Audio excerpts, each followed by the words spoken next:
Добро дојдовте во новата епизода од серијата видеоемисии Јасно и гласно. Јас сум Ангела Бошковска, а денеска ќе зборуваме на тема меѓуврсничко насилство. Имено, неколку инциденти што се случија последниот период во јавноста повторно го актуализираа проблемот со меѓуврсничкото насилство. Истовремено, според истражување од невладиниот сектор, учениците ја губат довербата во училишниот психолог. Тоа представува генерален проблем, бидејќи токму училиштето е местото каде што основците и средношколците го минуваат најголемиот дел од денот. Како тие се справуваат со булингот на училиште и надвор од него, колку учениците ја сметаат за достапна можноста да се обратат за помош или советување кај училишниот психолог, и дали неговата работа се сведува само на советување или е потребен поголем труд за да се разговара на прашања што се за нив чувствителни. Во ова издание разговараме со Гордана Блажевска-Спиридонова, психологот при Скопската гимназија Никола Карев, Анисија Угриновска, средношколка и основачка на Организацијата за диалог и афирмација на средношколците, ОДАС, и Ивана Илиев, социјална работничка, работена во Сдруженијето ХОПС.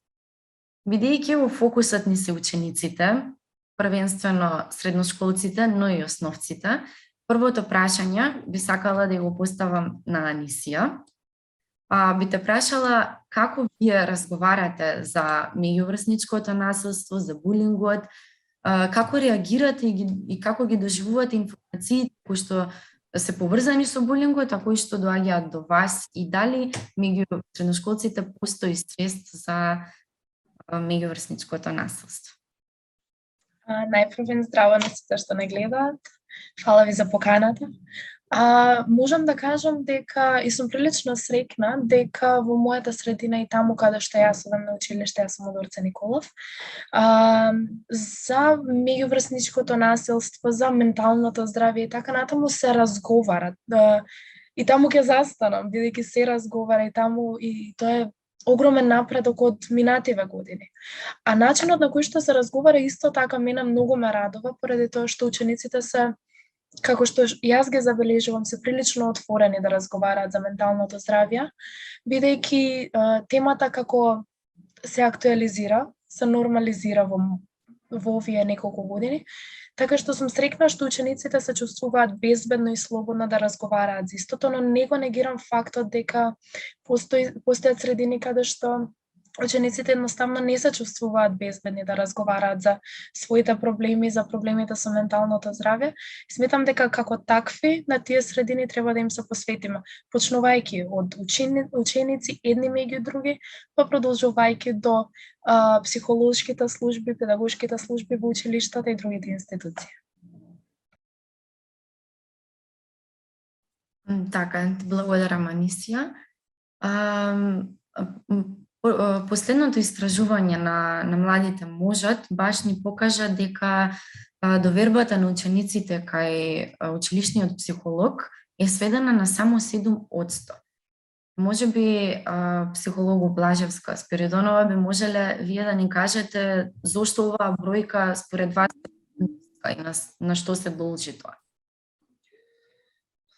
Би кажала први земајќи в предвид психологијата на младите и на децата, дека е недоволната реактибилност на системот, на службата, на стручниот соработник кој има обврска да реагира, па меѓутоа и поширокиот, да речеме, во рамки на колективот, децата, па и воопшто граѓаните на една заедница, во онаа мера ќе има доверба во тој дел од заедницата, кога е реактибилен и дава јасни сигнали, јасни пораки дека ќе реагира на проблемите и потешкотиите кои ги има.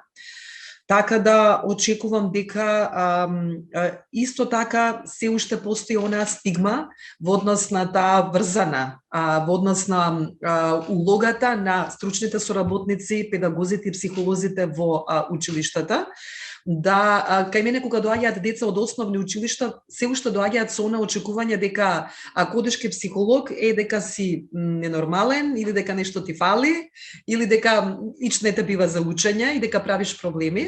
Значи, јас и кога дојдов да работам во Никола Карев, постоева многу јасни очекувања дека за кај мене и мене ми улогата да ги карам децата кога има проблеми, не знам потешко тие проблеми имаат на часовите.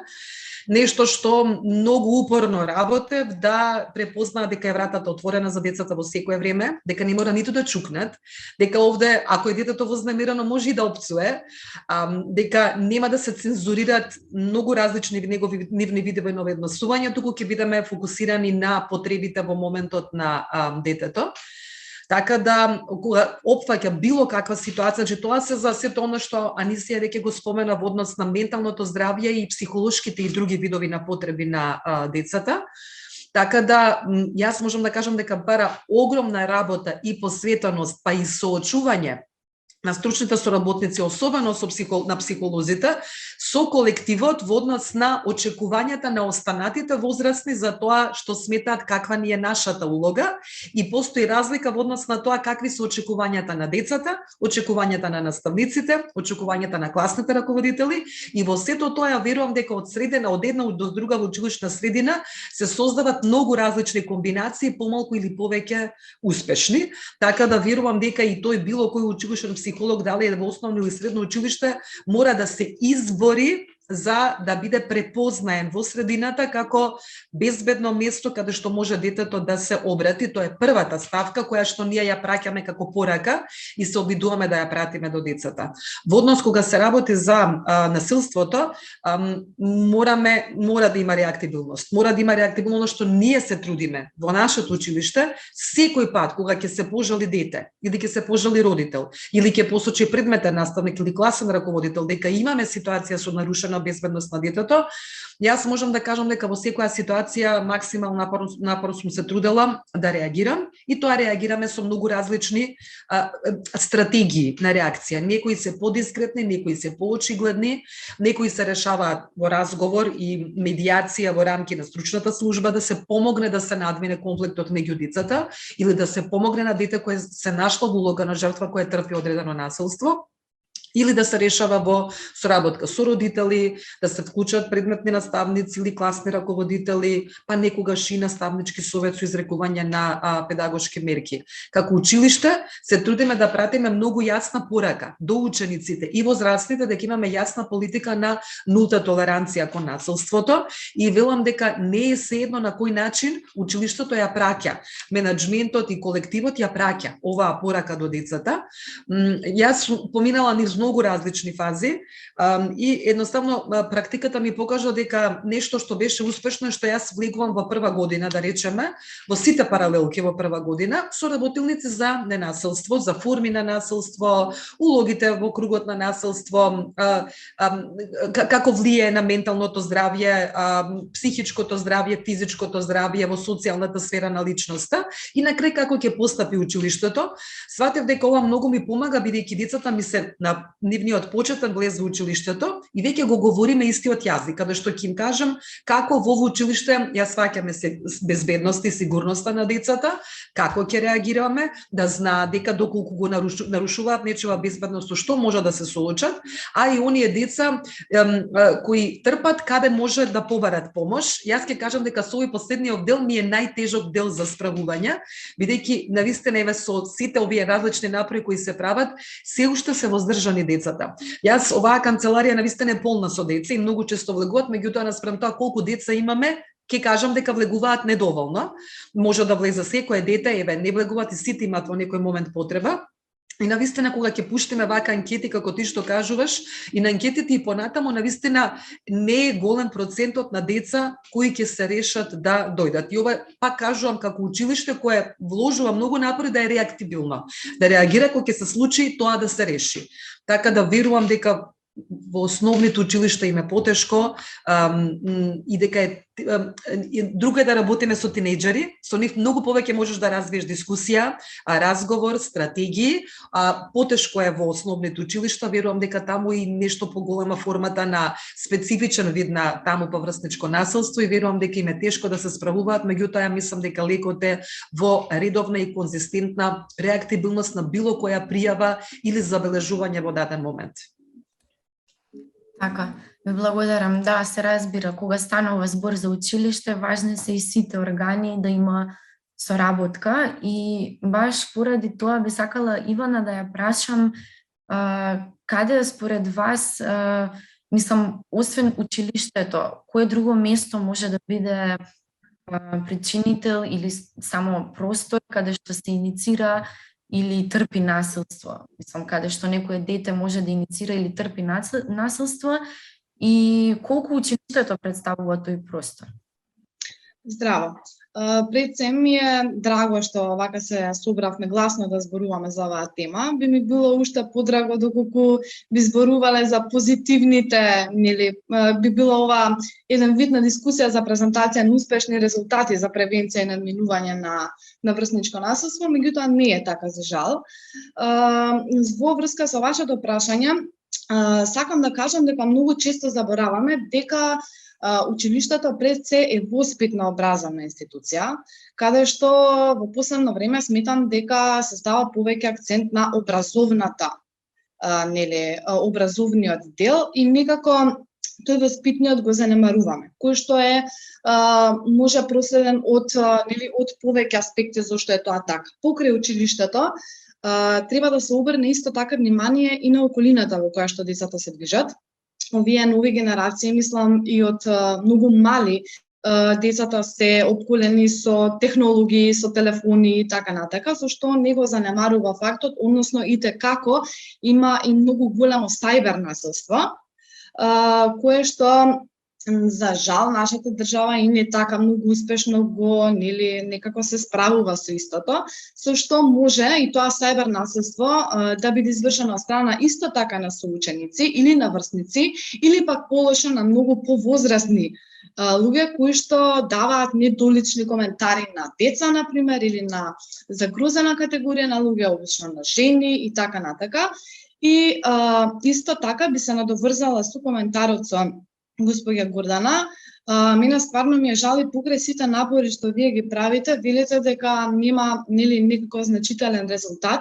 Може би тоа би го препишала за долгогодишната недоверба од страна на институциите како институција, како училиште пред се и сметам дека немаат некако конкретни решенија. Ова го говорам од страна на целната група која што работам јас, значи со маргинализирана заедница на луѓе, чии деца замислете како му е на едно дете, кое што е дете од семејство од социјален ризик, нема апсолутно никакви финансиски средства и доаѓа во училиште, дали во основно или во средно, каде што најбитно е материјалното за жал. Нема нови патики, нема нов телефон, нема нов часовник, приборот за училиште му е катастрофа, затоа што му е позаемен, затоа што му е братче, сестриче и така натака. И тоа дете и да сака да се обрати, некако нема, од сите страни е некако цело време шиканирано. И кога ќе сака да се обрати, многу стручни лица од тоа училиште, некои го занемаруваат, некои кои ќе го видат ќе си направат муавет, меѓутоа мислам дека не се нуди конкретно решение. За жал, истите лица кои што јас сум ги имала контактирани, кои што биле жртви на булинг, покрај сите чекори што ги надминувале, односно што ги поминувале за пријавување и така на за алармирање на булинг, за врсничко насилство, не дошле до никакви следбитни решенија, напротив се направила двојна виктимизација и се уште се жртви на булинг. Така што мислам дека целиот овој проблем е системски. Не можеме само да зборуваме дека се криви училиштата, тука се и системот, и соседството, и пријателите, и роднините, и се опфатно. Така, тоа е баш и фокусот на оваа дискусија, значи да го препознаваме проблемот и баш тука би се навратила на она што го кажа психологот Гордана, дека се уште постои тоа табу дека одењето кај училишен психолог е само за одредена група на ученици Па, вака од гледна точка на ученик и средношколка би ја прашала Анисија, што според тебе треба да се направи за посетата на училишниот психолог да престане да биде толку на начин да кажеме недостапна, кога е достапна и отворена за сите ученици еднакво? За да биде подостапен психологот, прво би рекла дека целата таа администрација што паѓа на грбот на психологот, школската администрација треба да им се тргне од рамена, односно цела онаа администрација која што не е работа на психолог да не ги обтоварува за да може да се посветат на учениците. Секако тука треба да се опоменат, дефинитивно да им се каже на учениците и да им се покаже дека психологот, како што кажавме досега, не е некој од кој што треба да се плашиме, туку некој со кој што можеме да соработуваме и некој кој што едноставно во моментот во институцијата во која што поминуваме неколку сати секој ден, 4 години, дека е тука за да помогне. Од друга страна би рекла дека можат да се прават работилници, да се прават обуки на самите ученици, а и на психолозите, за паралелно да се развиваат, како што се развиваат и зголемуваат потребите на учениците, така да се развиваат и зголемуваат способностите на психолозите да одговорат на потребите на учениците. Секако учениците во тој период, како средношколци, како тинејџери сме, можам да кажам, прилично осетливи и дека има голем број на теми кои што не тангираат и за кои што ние едноставно би сакале да зборуваме со возрасен, а во многу случаи тој возрасен ни единствен возрасен до кој што имаме таков пристап и во кој што би требало да имаме доверба е психологот. Така што сметам дека голем број психолози разбираат каква голема должност имаат во школите и колку благородна работа е тоа да се работи со средношколци.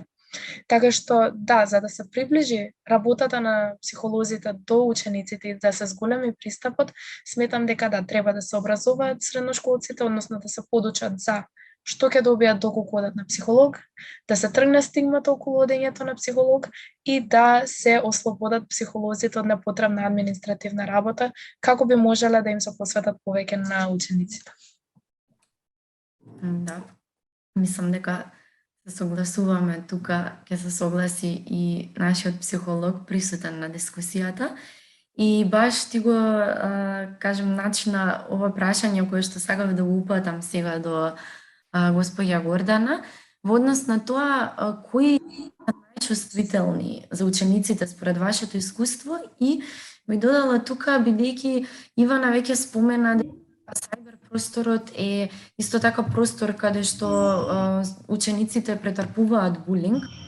Дали и колку се отворени да разговараат токму за сајбербулингот со вас кога доаѓаат на посета? Прво, едно мало појаснување во однос на претходниот разговор, додам дека можеби не сум била правилно разбрана, не мислам дека ни се мали и ниски резултатите. Она за што реков е дека е мал процентот на ученици кои ќе се охрабрат да дојдат да се пожалат, иако некои деца многу отворено се жалат. Во една ситуација имавме едно дете, ми се чини повторно, само дали беше за Радио Слободна Европа или Сомов, многу отворено кажа, тоа не беше дете исто така вклучено во конфликт, на тој начин го запознав и беше повикан, баш го понудив за интервјуто и тој најубаво говореше за тој кодекс на молк што го има меѓу децата, дека ова е наша работа и треба да се решува. Тоа е некое правило што они меѓу себе непишано правило си го имаат. Дека тоа, ако ние возрастните разбереме, ќе дигнеме галама за тоа.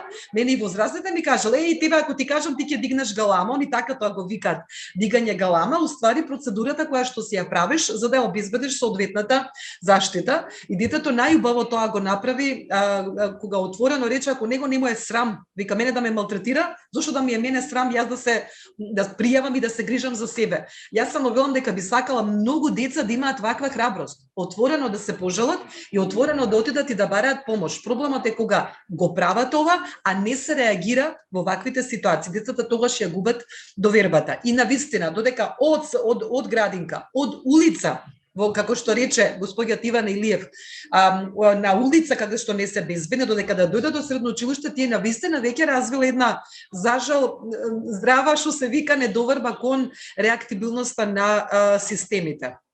Сега, во однос на и јас сметам дека треба да се колку е можно повеќе достапни психолозите до децата.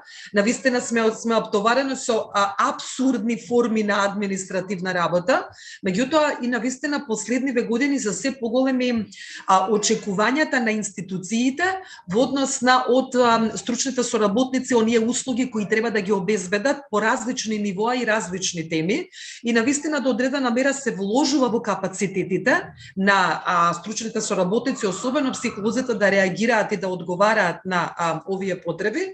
И сосема се согласувам со Анисија дека не треба да остане во канцеларијата затворен училишниот психолог и педагог, туку треба да е во училница со децата, да се реализираат работилници, да се отвараат дискусии, да се отвараат тешки теми.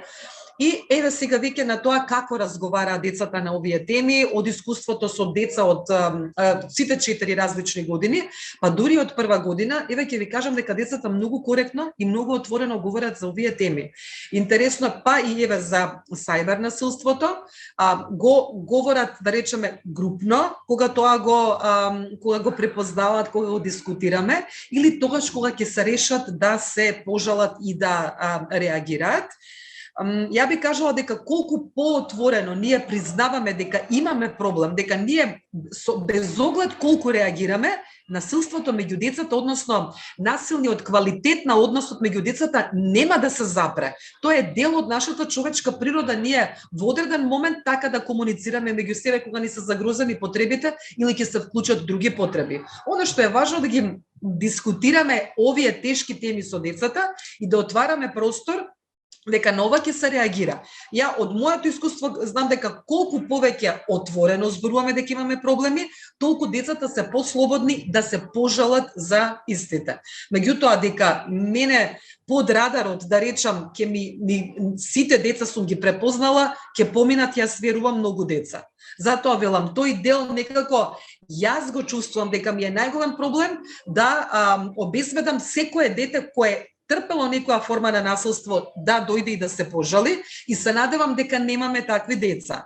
А ова со интернет насилството, јас сосема се согласувам дека законите во Македонија не ни помагаат во решавањето на многу вакви ситуации. Голем дел, некогаш законите и членовите кои ги содржат се противат, се во конфликт едни со други, и тие оневозможуваат некогаш им соодветен план на поддршка да изработиш на примарно, секундарно, терцијарно ниво, за да ја дадеш соодветната поддршка, да речеме, на тоа дете, или пак едноставно нема, еве например кога се работи за сајбербулингот, како да дојдеш да постојат, да ние да имаме институција име на кој во било кој момент да му се јавиме, ќе може да се открие кој е, да речеме, насилникот, кој ја прави, да речеме, постапката, и како да се пружи соодветна заштита, освен оние превентивни, внимавај кому го даваш својот профил, внимавај кому го испаѓа така дека целата одговорност е на жртвата. Мислам, целата ситуација со јавна соба ни кажа каква ни е јавноста, каде го препозна, каде го гледа проблемот. Значи, никако не го гледаме кај тие кои го чинат насилството, туку некој што на некој на некој не нарушувачки начин и незагрозувачки начин комуницира во средината. Ни го кажа и целиот вредносен систем колку ни е узурпиран и колку ни е изместен, и навистина во вака сложена средина е неедноставно да се излезе детето најизгрижено во сите сегменти. Така, баш тоа го спомена и Ивана Преска. И сега Ивана би сакала малку друго да ја прашам во однос на тоа кои знаци се забележуваат кај деца кои што биле жртви на насилство, на меѓуврсничко насилство, и колку често кај вас задзвонува телефонот токму поради ваква причина, дека некое дете било жртва на насилство? Вака, како што кажав, јас работам со маргинализирана група на заедници. Фокусот ми е полнолетни лица. Меѓутоа, тие полнолетни лица секако имаат семејство, имаат деца и истите тие, нели, некогаш знаат да се јават и да го кажат својот проблем. Најчесто до сегашното моје искуство, често се јавуваат односно симптомите кои што се јавуваат кај овие деца се пред се повлекување во самите себе. Често пати знаат да дојде до нарушување на сонот, до болки во стомакот, биваат да одат на училиште, им е нарушена исхраната, нарушен биоритамот, како што реков, се повлекуваат во себе, преизразена емотивност, моменти некогаш на бес и како што веќе нели е добро за жал позната анксиозноста и депресијата. До сега се тие знаци кои што најчесто се јавуваат кај жртви на булинг. Само што уште едно нешто сакам да додадам е дека во целиот овој процес е секогаш и најбитно е да се постапува во интерес и во насока на детето. Не треба да го занемариме фактот дека и тие што вршат булинг се исто така деца и често пати и тие излегуваат од кругот на насилството. Така што сметам дека колку што им се посветува внимание, а треба да им се посветува премногу внимание на децата жртви на било какво насилство, исто така мислам дека треба да се работи и со децата кои што вршат насилство. Пошто мислам дека на нив им треба малце повеќе љубов за разлика од овие другите, пошто треба да си многу несреќен за да правиш друг несреќен. Се разбира, секогаш има двајца, секоја акција води кон реакција и обратно за да действува. Тука ви ја прашала Анисија, како според тебе мислиш дека може да се намали проблемот со меѓуврсничкото насилство? Мислам, покрај посетата на психолог и сега тоа што е со законската регулатива кај нас во однос на сајбер булингот, како на друг начин учениците можат да работат на тоа кај себе, за да се намали целата оваа појава, ефектот од неа? Прво би рекла дека одговорите кои што беа дадени пред овој мојов, од аспект на средношколец кога ги слушам, се навистина она што јас би рекла дека нам ни треба. И среќна сум што можеме да увидиме дека сме усогласени средношколци, психолошки служби и така натаму, во однос на што ни треба и што бараме да ни биде пружено. Тоа што сметам дека може да се направи понастрана од просториите на психолошките служби е да се цели кон тоа да се расте во здрава средина. Дали тоа е делумно обврска на родителите, понатаму е обврска и на самиот ученик, кога веќе може да е свесен за своите постапки, за своите одлуки и за последиците на истите, така што растењето во здрава, хармонична средина која што е исполнета со социализација, каде што нема особен број на лоши примери, сметам дека би била клучна за еден ученик да барем не помисли примарно на тоа да се осврне кон насилство, а не пак насилство кон самиот себе, насилство кон другите и така натаму. Растењето во здрава средина, зборувањето и дестигматизацијата на зборувањето за ментално здравје, зборувањето за проблемите на училиште, академскиот притисок исто така, да не се става толков акцент на оценките какви што се, туку на знаењето какво што учениците може да го добијат и може да го искористат понатаму. Под она што го мислам за зборување околу менталното здравје, меѓуврсничкото насилство и слично, тоа ќе биде и првата и најважната тема на првиот национален средношколски самит, кој што го организираме, каде што многу ќе се фокусираме на менталното здравје на средношколците, бидејќи е примарно кога влегуваме во средна школа да ние бидеме подготвени за сите предизвици понатаму. Се соочивме со предизвик изолација, учење на далечина и така натаму, така што тие 2-3 години кои што ние како средношколци и како генерација ги поминавме сега, ќе се одразат во наредните неколку години. Така што за тоа исто така ќе треба да се доработи. Ти благодарам што ни го најави ова, темата што ќе биде. Инаку првиот средношколски самит ќе биде на 1 октомври. Но ми остави впечаток, Гордана, тоа што го кажавте дека позицијата на психологот не е само во канцеларија, туку тој треба да оди, да биде меѓу учениците и да ги препознава. Би сакала да ве прашам какви вежби, дополнителни или обуки со учениците или предавања спроведувате вие или би спроведувале во иднина и што би им порачале на некои други ваши колеги исто училишни психолози во однос на тоа?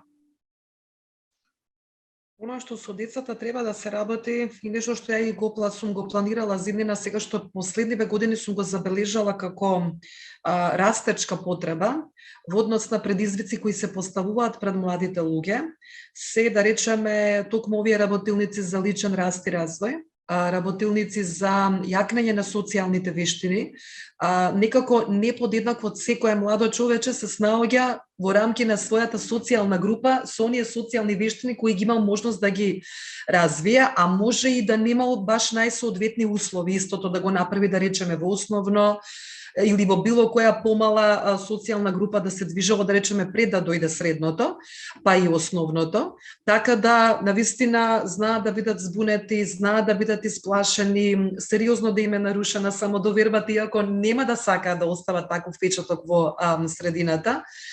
Имаме невидливи деца, имаме деца кои не се снаоѓаат и кои можеби и од тие причини нема да се снајде во ситуација во која ќе има забелешка, ќе има коментар, ќе му биде кажано неубави работи. Така да сите овие работи, па и да препознаваат на кој начин работилници со кои ќе препознаваат како се штити менталното здравје и што го чини менталното здравје, токму во ситуации кои се предизвик за капацитетите и компетенциите на детето за учење, за социјално справување, социјална комуникација и општење, па и проактивност. Така да училиштето е единствена институција од овој тип која може да понуди огромен број на вакви услуги.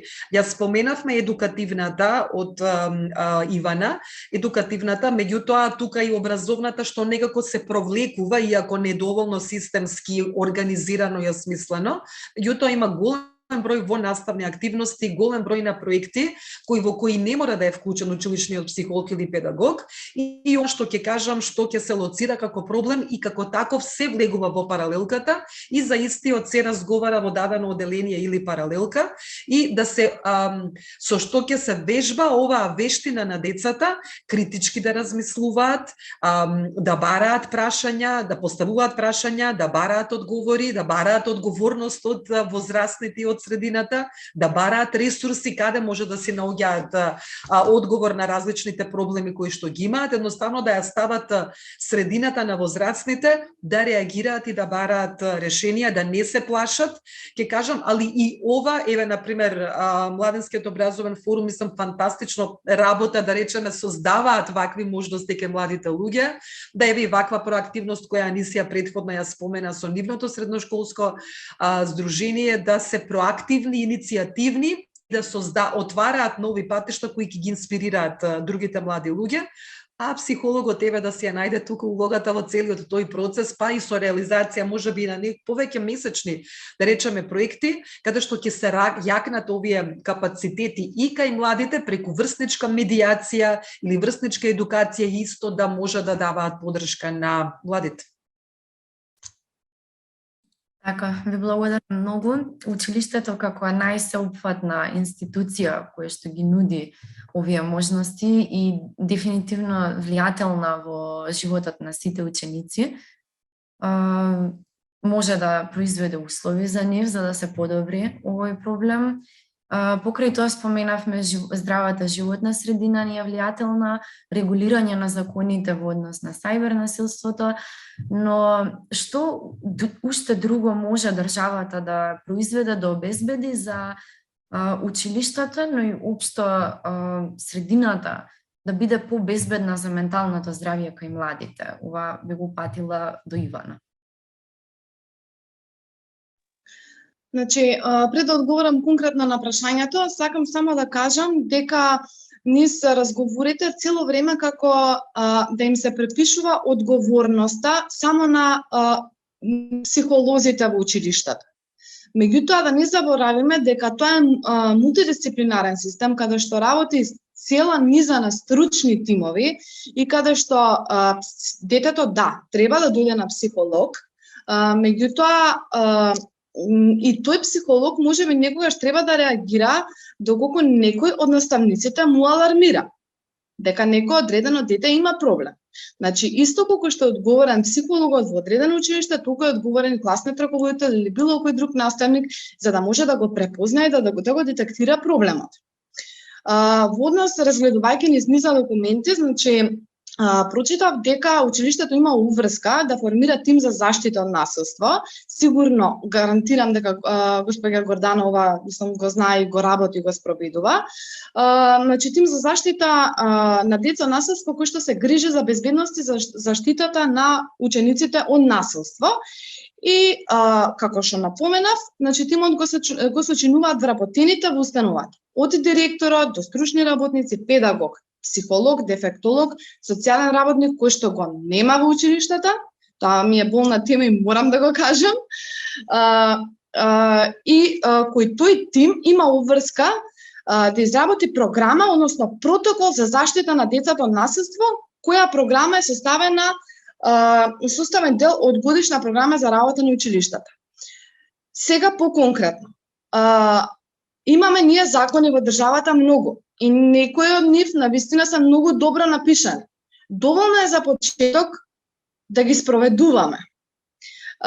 Да не се соочуваме со моментот дека доколку дојде дете жртва на булинг, нема никој да превземе ништо затоа што тоа дете кое што врши булинг е син или ќерка на некого.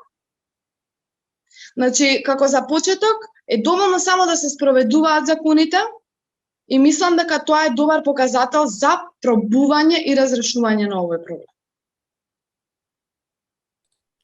Така, согласна. Може ли, Ангела, само да се вклучам тука во еден дел, се извинување што те прекинувам, како на дополнување и на твоето прашање, и Ивана сега што говореше, она што ни недостига кај нас како држава е посистемска и поорганизирана национална програма за грижа за менталното здравје на младите, препознавај на ниво на умрежаност на институциите, посоодветна и посистемска соработка, по суштинска соработка на, да речеме, на институциите. Ние колку пати, ако не можеме некој проблем да го решиме, јас немам чувство дека не можам, нека ми се несправливи проблемите кои тука ќе се случат. Меѓутоа, мали ни се надлежностите и не можеме секогаш да делуваме во секоја средина која е надвор од училиштето. Она упатство кое влезе во Законот за основно образование, сега со новата концепција и која беше доставено до основните училишта, до средните училишта се уште не е стигнато, кое се состои од 60 на страни и во кое вели дека доколку дете или родител упати поплака и забелешка до училиштето дека трпи некоја форма на насилство, а училиштето и директорот не реагира, дури има и парична казна, да речеме, за училиштето ако ова не реагира на ова, еве како што вика Иван, едно добро укажување од страна на државата, да, го ја препознаваме важноста за безбедноста на децата и сме креирале некој подзаконски акт кој ќе го поддржи овој процес. Меѓутоа, еве видете, оној немил настан што ни се случи во едно средно училиште со дете кое си го одзема животот, имаме ли ние статистики? Колку често се случува ова, во каква состојба ни се младите. Сите статистики, јас немам достапност, ако има статистики, јас немам достапност до истите. Морам многу да копам и да барам, можеби на веб страните на невладените организации, за да можам да дојдам до некакви податоци. Овие податоци ни недостига на поврзаност на се во ова. Умрежаност, да знае точно да има јавни телефони кај што може детето да се обрати, каде што јас во секое време ќе има на кое лице може да се обратам, каде во која институција ние можеме и да е таа помош брза, да е таа помош поедноставена наместо усложната. Така да верувам дека голем дел од проблемите може да се решаваат и се решаваат, а некои се усложнати и нас тука доволно ние во училиштата се грижиме за тоа. Во малото може би родителите, ами децата кога ни се во парк, децата кога ни се во на улица навечер на искачање или кога јадат и се извинувам ќотек во автобуски јавните превози, кој се грижи за нивната безбедност? Мене дете ми кажа ситуација, ние многу убаво соработуваме со Министерството за внатрешни работи, особено со оделението за превенција од малолетничка деликвенција. Има фантастични луѓе кои многу инспирирано и предано работат на овие проблеми. Меѓутоа во една ситуација мене ми раскажа дете проблем каде што ведно од нашите сендвичари тука во близина 4 деца напаѓаат едно дете. И детево од страна веднаш се прави нели тоа гужва, па тоа се гледа, па се снима, има многу несоодветни реакции. Едното дете кое се обидало да се вклучи и да помогне да ги раздели, рака почувствувало на грбот позади него и видело дека позади стојат 2 полициски лица и му вика остави да завршат. Значи, сега ние тоа е една институција која може да ги заштити децата надвор, а ние и тие имаат потешкоти да собере деца, да го врати. Дали тие треба да бидат дома после малолетни, после одреден број на ноќни часови? Дали ние контролираме дали консумираат алкохол, контролираме ли ние дали консумираат други психоактивни супстанци? Како се брани ова? Ние ќе развиваме превентивни програми и ќе говориме во училиштата, да на мене ми кажат, ама знаеш Гурде, што и да ни кажеш за другите, ја ако сакам да зимам, ќе зимам. Значи, дефинитивно системски при од нас не недостига национална програма. Почнувајќи од какви информации имаме, колку сме умрежени, колку ни се редовни, ние имаме проекти, па тие се еднаш годишно или еднаш на 3 години или еднаш на 4 години, тоа колку е проактивно училиштето и колку ќе стигне даден проект во дадено училиште. И еве самите посочивте дека во едни училишта се реагира поредовно, во други училишта веќе не, и нас не се младите тука колатерална штети, испаѓа се кој е одговорен и колку згрижена категорија на граѓани нас ни се младите. Така да е навистина и голем и комплексен проблемот како надополнување. Системското решение токму и поради тоа му поставив ова прашање. Мене ми беше многу мило што успеавме да продискутираме на оваа тема. Тука некаде веќе доаѓа крајот на оваа епизода од нашата емисија. Доколку имате нешто да додадете слободно, доколку не, тогаш ви благодарам што се согласивте да учествувате, ви благодарам за вашите ставови и ви благодарам на вам што не следевте до крајот на нашата епизода и се гледаме следниот пат. Јас само би ги поздравила вашите гледачи и нашите гледачи во оваа ситуација, и гостинките Анисија и Ивана и секако Ангела што беше инспирирана да работи на оваа тема, и една порака до младите луѓе да се жалат, да бараат поддршка, да бараат помош, да се бунаат, да се бунтуваат, да бидат проактивни, да си помогнат на себе и да бараат решение за подобра добра состојба на нивната возраст. Благодарам. Поздрав за емисијата.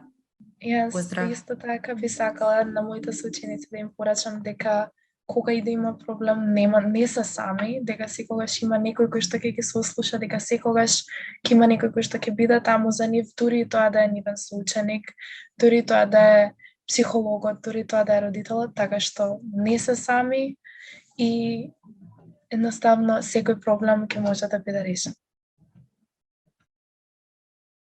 Благодарам, Анисија. Поздрав и од мене. Поздрав до вас, ви благодарам. Ми беше навистина драго што разговаравме. Моја препорака е дека нема погрешно мислење, дека не е битно колку пати ќе станете во животот, него колку пати ќе паднете, туку колку пати ќе станете во животот, и не е срамота да се прашува, не е срамота да си жртва, да пријавуваат, да се охрабруваат и да бидат се со цел да бидат подобри утре. Ви благодарам. Ви благодарам на вам. Благодарам. Поздрав до сите. Поздрав.